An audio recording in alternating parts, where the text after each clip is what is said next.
The night of the fight, they weigh like a 20, 18 pounds more than you. It's difficult. It's more difficult, but my power is there. If you hear the punches, my power is different. Yeah. Going up 2 weight classes, really like 3. And early, I feel Terence will have great success. I mean, maybe he'll get Canelo's head snapped back or, catch Canelo early.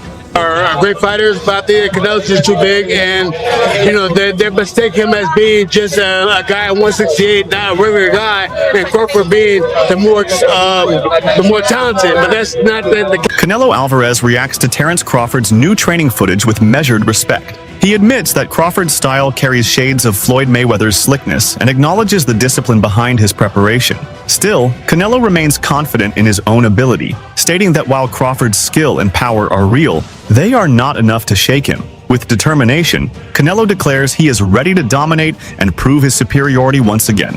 Good, because first of all is the respect.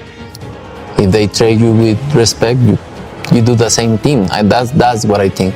So, and I'm always try to do my best there. Not because I need it or because I need to, because I really appreciate everything. Yeah, look, and you've been fighting pro now for what, more than 17 years, I believe? Almost 20. Wow, yeah, almost 20 years. In October. Wow.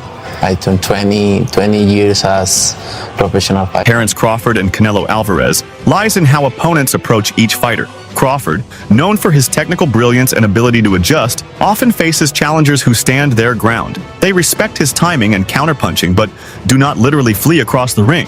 With Canelo, the dynamic changes. Fighters often circle away, use excessive movement, and try to survive, knowing his power punches can change a fight instantly. Analysts highlight this difference as proof of Canelo's fearsome reputation.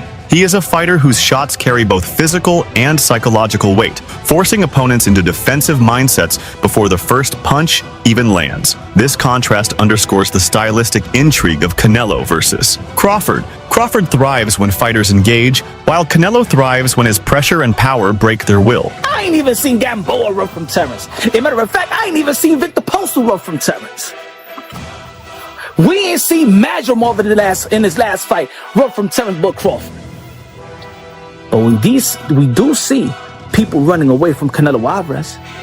People not trying to commit to Canelo Alvarez. We seen it with William Skull. Dude was just as cut up as anybody in the sport of boxing. Mother ever was running. The Cuban style, running. We already know that the Cuban school, man, they highly respected in the sport of boxing. He was running. Jamel Charlo, Iron Man Charlo. I ain't gonna say he wasn't running, but he wasn't committed. He wasn't committed the way that he was committed in the 154-pound division when he was knocking everybody else to get his titles, right? It was very uncharacteristic from Iron Man Jamel Charlo, a knockout artist, right? Even, I'm gonna tell you like this, even Dimitri Bivol was going at it with Canelo Alvarez. 1-2, but he was jumping right back out. Jumping right back out. He beat him in the style that Dimitri Bivol beat him.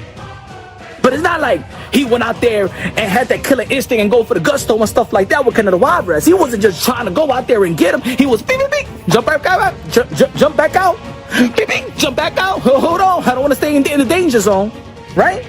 Even though that he beat Canelo Alvarez, but you understand what I'm trying to say. Edgar Berlanga. We seen Edgar Berlanga using his footwork. We see Edgar Berlanga using his footwork and stuff like that, right? He made a good account of himself, but he didn't commit that the way he was committing versus Mantequilla and all his opponents, because Canelo Alvarez is different. Canelo Alvarez is dangerous. Now, I've been hearing, of course, a lot of people saying that Bud Crawford is dangerous, but ain't nobody. I never saw nobody that fought Terence Bud Crawford have fear in their heart, fear in their eyes. Even when they was getting beat down from Terence Bud Crawford, they still stepped to Terence Bud Crawford.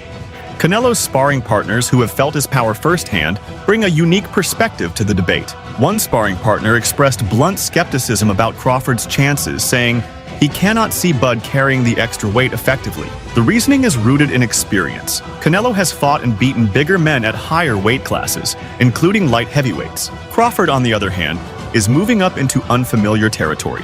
The added muscle may enhance his strength, but it also risks slowing him down. For a fighter whose speed and precision are central to his success, even a slight drop could be costly. The sparring partner's view reflects concerns that no matter how skilled Crawford is, the physical toll of carrying more mass against an elite puncher like Canelo could prove insurmountable. I think Canelo's gonna win, but I tell everybody, man, as a business standpoint, I think it's gonna be a draw if it goes the distance. But I see Canelo getting the stoppage. I don't think Crawford's going to carry that weight well. Even if he did put on weight, I don't think that was a good idea, especially coming up from a smaller guy.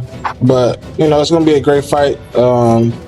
Two brains in the ring. It's going to be a good fight. Fernando Vargas, the former world champion and Mexican boxing icon, has made his stance clear. He insists Mexico needs Canelo Alvarez to win this fight. For Vargas, Canelo is not only a great fighter, but also a symbol of national pride, carrying the legacy of Julio Cesar Chavez and other Mexican legends. His success represents more than individual achievement. It resonates deeply with fans who see him as the face of Mexican boxing today. Vargas acknowledges Crawford's brilliance, but stresses the emotional stakes. Mexico expects its champion to defend national pride on the biggest stage. With the boxing world watching, Vargas believes Canelo must rise to the occasion and secure victory, not only for himself, but for his country.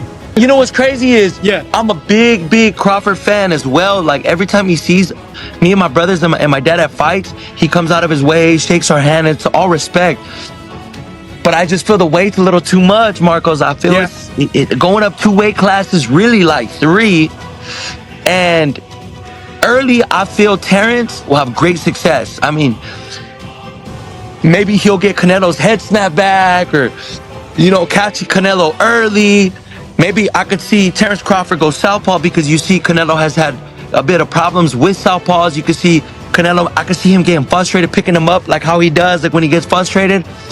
But I say 6th, 7th, 8th round on up, I think he'll figure him out. And we need Canelo to get a stoppage, if not get a get a knockout. I think it'll be great for Mexico, and it'll be great for Razas. But I got Canelo, coming out with the victory. Footage from Crawford's camp has silenced many critics. Training videos show Bud looking bigger, stronger, and sharper than ever. His weight gain appears to have enhanced his athleticism rather than diminished it. Analysts note that Crawford has managed to add muscle without losing agility, showcasing quick footwork and crisp combinations. This transformation has changed the narrative from doubt to intrigue. Instead of appearing undersized, Crawford looks like a man ready to embrace the challenge, proving that his preparation and discipline have allowed him to adapt to the demands of a higher weight class. Pounds, right? And again, stark contrast to what Terence Crawford is having to deal with. He is fighting guys, and when I say cutting down from 190, probably in the ring at 190 pounds, much less cutting down from it. Crawford's probably used to being hit by guys like Sean Porter, who, maybe 160 pound on fight night. The difference is just night and day. So I was thinking, how in God's name are you going to get around that? How are you going to get around the strength disadvantage? Because Crawford is very physically strong, and he normally always has, maybe with the exception of Sean Porter, although that was kind of much of a muchness. Sean Porter did really well that fight. He's normally always had the physical strength advantage, very physically strong as Terence Crawford. And I just remember thinking, how are you going to get around that? You're used to hitting guys and they get hurt. Alvarez has been hit by Danny Jacobs. He's been hit by Triple G. He's been hit by Bivol, Kovalev, Callum Smith, etc., etc., etc. Big punching guys who are a lot bigger than Terence Crawford. Granted, not skillful, a lot bigger. So again, I'm thinking, how are you going to get around this? Well, Crawford has released a couple of training clips, and in those training clips, yikes, he's looking good for one.